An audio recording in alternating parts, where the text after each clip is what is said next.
Mesdames, Messieurs, bonsoir à toutes et à tous. Bienvenue dans cette session d'information sur la télévision Labari en ce samedi 8 juillet 2017. Débutons par cette déclaration de soutien au fils de l'ancien guide de la révolution libyenne, Saïf al-Islam, libéré récemment de 6 ans de prison. Une initiative d'un comité national de soutien à ce fils du colonel Kadhafi. Je propose de suivre le résumé de la déclaration dans ce reportage de Soumaïla Abdoulaye et Ismaël Moumouni. Apporter leur ferme soutien au peuple libyen et puis de paix et de réconciliation, dont l'espoir du développement et la renaissance du pays repose sur Saïf al-Islam, fils du défunt guide de la révolution libyenne, Muammar Kadhafi. C'est ce qui a réuni tout ce beau monde à la maison des jeunes Diado Sékou. On n'a peut-être pas besoin de revenir sur le tort commis à l'encontre des dirigeants du régime de la Jamhourie. Mais le plus important est de saluer l'amnistie générale accordée à Saïf al-Islam, fils du guide Muammar Kadhafi, sur qui aujourd'hui repose l'espoir du peuple libyen pour sa stabilité, son unification et sa réconciliation. Il est aussi et surtout un acteur clé sur lequel la jeunesse africaine compte pour la mise en œuvre des projets de souveraineté continentale portés par son défunt père. À titre d'exemple, le projet de construction du satellite africain, la création du Fonds monétaire africain, entre autres. C'est dans ce contexte où les Libyens ont fait leur propre mea-culpa et ont décidé de se réconcilier que nous apprenons contre toute atteinte, une nouvelle fois, la menace de la Cour pénale internationale contre le jeune leader Saïf al-Islam, qui n'est qu'une victime, car les vrais criminels tels que Sarkozy, Obama, David Cameron, Hillary Clinton et consorts circulent librement et énormément le monde, puisque certains d'entre eux ont envoyé avoir commis ces crimes odieux par terreur. Face à cette situation, le comité de soutien pour la stabilisation de la Libye se réjouit de l'amnistie accordée à Saïf al-Islam et encourage les Libyens à se parler, à se réconcilier afin de tourner cette page sombre de l'histoire de leur pays. Mais en garde la procureure de la Cour pénale internationale pour sa nouvelle menace contre Saïf al-Islam qui risquerait de mettre en péril le processus de réconciliation déjà entamé. Apporte son soutien indéfectible et ses encouragements au peuple libyen pour l'unification et la stabilisation de leur pays, ainsi que son soutien à Saïf al-Islam qui symbolise l'image du guide et incarne toutes ses ambitions pour la Libye et pour l'Afrique. Invite tous les Africains à se mobiliser pour soutenir le processus de restauration de l'unité et de la stabilité de la Libye. Vive la Libye réconciliée avec elle-même, vive l'Afrique unie et souveraine. Le comité a également désavoué la Cour pénale internationale CPI qui, depuis sa création, lance des poursuites uniquement à l'endroit des Africains. La fin de cette cérémonie sera sanctionnée par une conférence qui sera animée par l'acteur de la société civile, Nuhu Arzika, sur la situation actuelle de la Libye.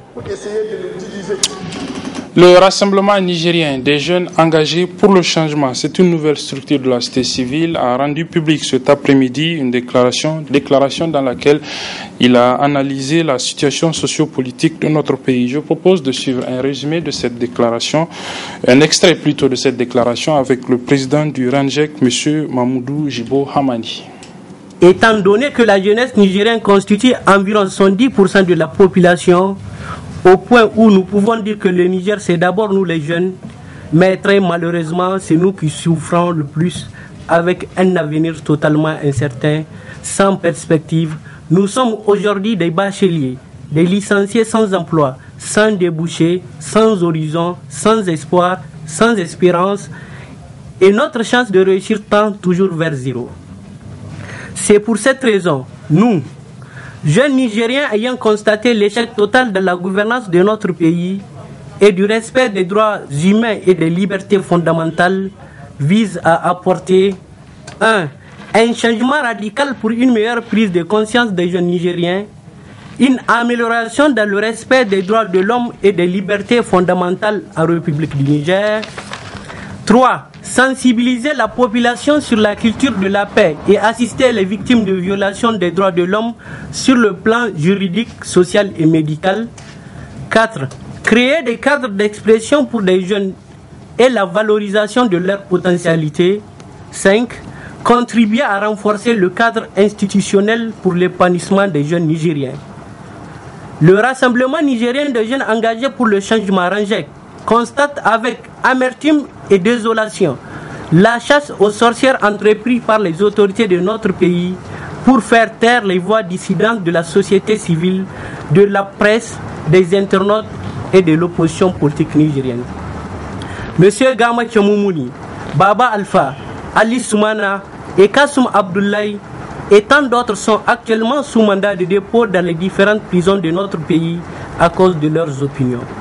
Pour rappel, le 21 avril 2015 et le 25 février 2017, le Saman avait décidé souverainement de saisir le procureur de la République d'une plainte contre M. Hasmi Massoudou pour outrage à magistrat et jeu de discrédit sur une décision de justice et diffamation, et a même demandé au président de la République, en tant que garant de l'indépendance de la magistrature, de bien vouloir mettre le sieur Massoudou à la disposition de la justice.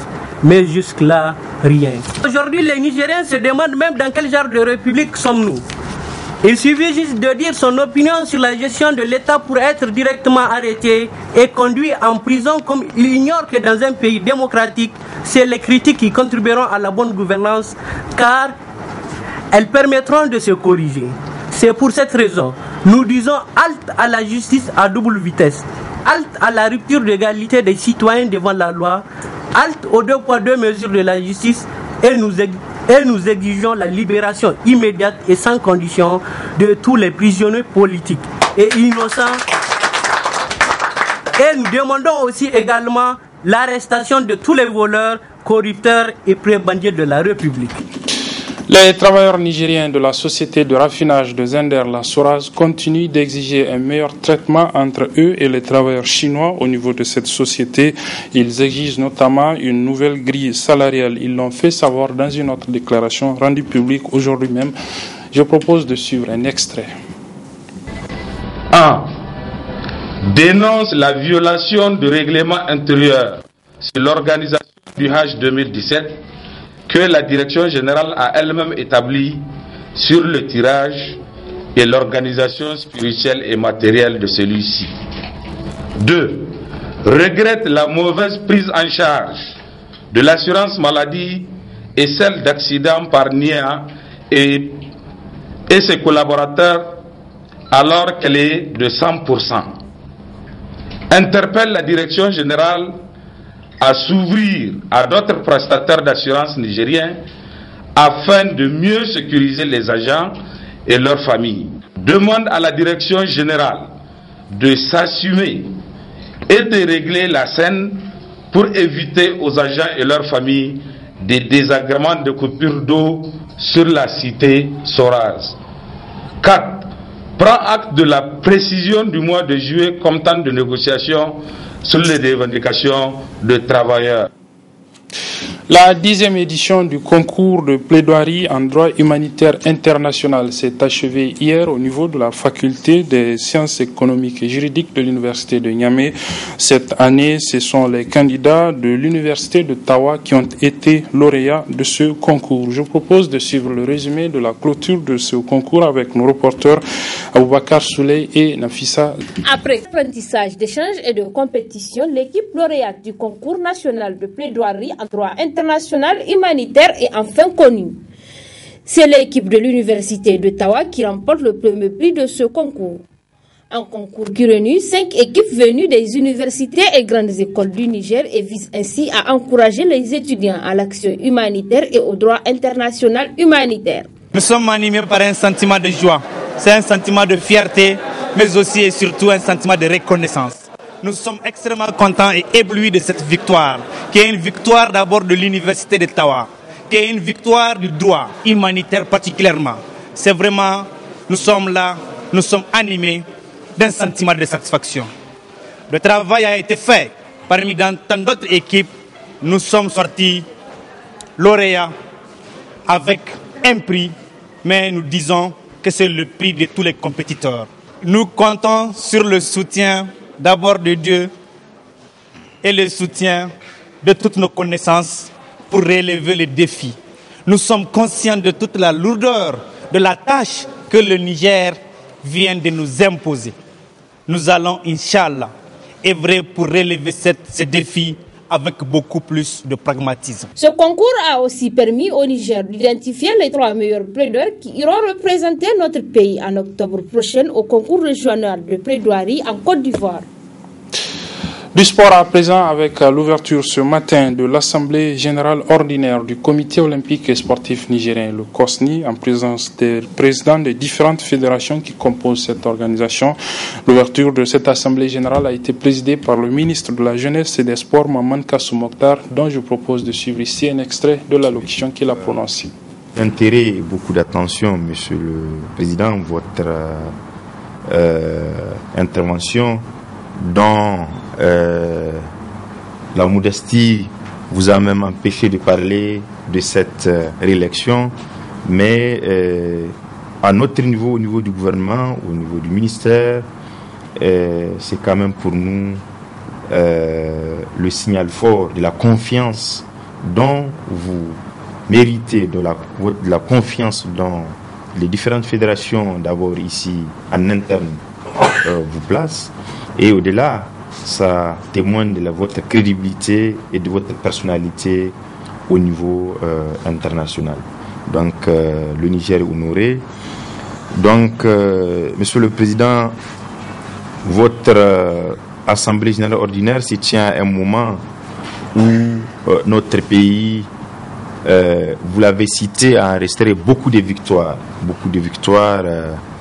Tout à l'heure, sans les citer toutes ces victoires, je vois sur le sambo, sur le plan de la qualification du MENA-KD, la lutte traditionnelle, l'athlétisme, et comme l'a dit récemment le président de la République en qualifiant la victoire de Alphaga, il disait le champion des champions. Donc, toutes ces victoires, pour nous, qui réjaillissent sur notre peuple tout entier, sur toute la nation entière, et le sens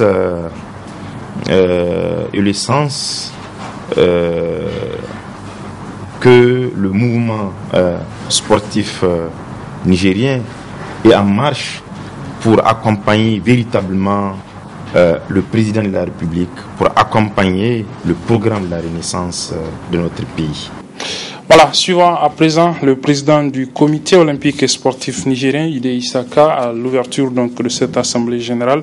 Dans cet extrait, il évoque notamment les points qui sont inscrits à cette rencontre. L'Assemblée générale ordinaire est l'instance suprême du COSNI. C'est cette instance au cours de laquelle les points inscrits à son ordre du jour sont discutés, sont débattus, et les décisions qui en sont issues sont mises en œuvre par le Conseil exécutif élu. En ce qui concerne l'année 2016, plusieurs réformes ont été entreprises pour améliorer l'efficacité de notre administration. Des réalisations importantes ont été faites dans l'intérêt de la promotion des valeurs sportives et de l'amélioration des performances de nos athlètes. Toutes ces performances vous seront détaillées dans le rapport moral du secrétaire général. L'année 2016, Excellence, Monsieur le Ministre, chers membres de l'Assemblée générale, était une année charnière, une année de grands challenges pour le Comité olympique et sportif national du Niger. Car vous convenez avec moi, chers amis, que les années des Jeux olympiques dans le mouvement sportif sont des années, des périodes très importantes qui marquent la vie d'anciens responsables. Ainsi, notre comité national, le COSNI, à l'instar des 205 CNO du monde connu, a participé avec succès au 31e Olympiade de l'ère moderne d'été, Rio 2016, avec les résultats satisfaisants que vous connaissez. Excellence, c'est le lieu de saluer ici la performance de toutes les fédérations sportives qui se sont fait distinguer ou obtenir des médailles aux compétitions sous-régionales, régionales et internationales. Du sport encore avec la cérémonie organisée hier à l'honneur de Abdulrazak Issoufou Alfaga, le champion du monde de taekwondo de la catégorie des plus de 87 kg. Un titre qu'il a remporté donc aux derniers championnats mondiaux qui se sont tenus au niveau de Corée du Sud. C'est une réception organisée donc à son honneur par la société Niger-Lait SA, le principal partenaire de la Fédération nigérienne de taekwondo. Le résumé de la cérémonie avec nos reporters Ibrahim Abdou et Ibrahim Abdou Tikire. C'est en reconnaissance à l'exploit réalisé par Alfaga au championnat du monde du taekwondo que la PDG de Niger-Lait SA a offert ce 7 juillet un dîner à l'honneur de notre héros national. Pour la circonstance, des membres du gouvernement et plusieurs invités. Dans son mot, la PDG de Niger-Lait SA a expliqué la justification d'une telle manifestation. Cher champion, mon cher fils, d'ores et déjà, aux Jeux de Rio 2016, vous avez fait montre d'un don de soi irréprochable en décrochant la 2e place. Aujourd'hui, grâce aux investissements faits par le président de la République, vous avez encore brillé parmi tant de nations en faisant flotter le drapeau du Niger dans le monde entier, en remportant le titre de champion du monde de taekwondo et le trophée du meilleur combattant du monde. Niger-Lait, du haut de ses succès, voit en vous et en votre fédération l'incarnation de ses propres valeurs, dont entre autres la négation à la médiocrité, la promotion de l'excellence, l'humilité en tout moment et le patriotisme. À son tour, le président de la Fédération nigérienne de taekwondo a salué tous ceux qui ont contribué à la réussite de Alfaga. Une mention spéciale a été faite à la PDG de Niger-Lait SA. Abdulrazak Issoufou Alfaga est aujourd'hui l'icône du sport nigérien. Mais il reste malgré tout humain. À ce titre, il a besoin des autres talents à travers toutes les autres disciplines autour de lui pour pouvoir continuer la ligne glorieuse qu'il s'est tracée. Ce que vous faites, ce que vous avez toujours fait, rentre dans le cadre de la dynamique nationale qui a été créée autour de ce fils prodige du Niger. Je voudrais pour cela vous dire merci. Vous avez été à nos côtés avant, pendant et aujourd'hui après le championnat de Mojou. Vous nous recevez dans votre société avec beaucoup de perspectives annoncées. Après les discours, place à la remise de cadeaux et autres distinctions. Madame Meda Zenabo a été élevée au grade de ceinture noire premier dan pour son inestimable soutien au succès du champion du monde Abdulrazak Issoufou Alfaga. Voilà, il faut préciser selon les reporters, et on a pu d'ailleurs le constater dans l'élément, qu'aucun responsable du ministère de la Jeunesse et des Sports n'a pris part à cette cérémonie. Du sport encore avec le lancement hier de la campagne du candidat à la présidence de la FENIFOOT, le colonel Djibrilahi Mahamidou Pelé, le président sortant de la FENIFOOT. Un lancement donc de sa campagne au niveau de Maradi, et cela à quelques jours de l'élection prévue le 16 juillet prochain à Maradi. Le résumé avec toujours Ibrahim Abdou et Ibrahim Abdou Tikire. Ce sera un peu moins d'une centaine d'athlètes venus des 8 régions du Niger qui prendront part à ces 18e Jeux nationaux d'athlétisme sur piste, et ce pendant 2 jours. J'ai l'honneur de prendre la parole devant vous en ma qualité de président de la Ligue régionale d'athlétisme de Niamey pour vous souhaiter non seulement la chaleureuse bienvenue à la cérémonie du lancement de la 18e édition du championnat national d'athlétisme du Niger, mes remerciements iront également à l'endroit de cette ligue régionale qui ont toutes fait le déplacement de Niamey-la-Belle, cité de Niamey-Niala. Un championnat placé sous le signe de la renaissance de l'athlétisme nigérien. Ce regroupement national qui a vu la participation de 8 régions du pays est un cadre de retrouvailles et de convivialité de la jeunesse qui, pendant 3 demi-journées de compétition, permet non seulement de favoriser le brassage entre les jeunes de notre pays, mais aussi de permettre à l'encadrement technique national de faire la détection des jeunes talents.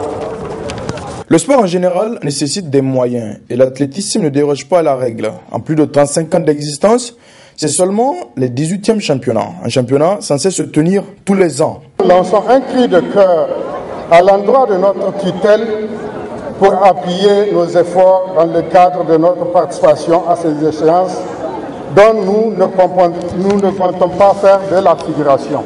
Ainsi, ces athlètes rivaliseront d'adresse, d'endurance, de courage pour décrocher les médailles.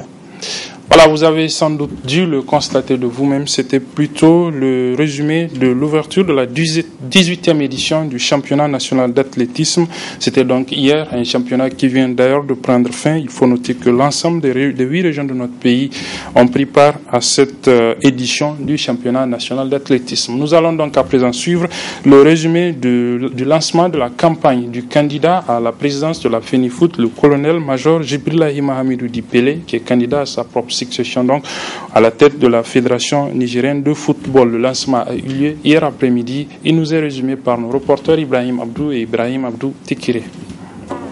C'est par la région de Niamey que le président sortant de la FENIFOOT a lancé sa campagne pour la présidentielle version FENIFOOT du 16 juillet 2017 à Maradi.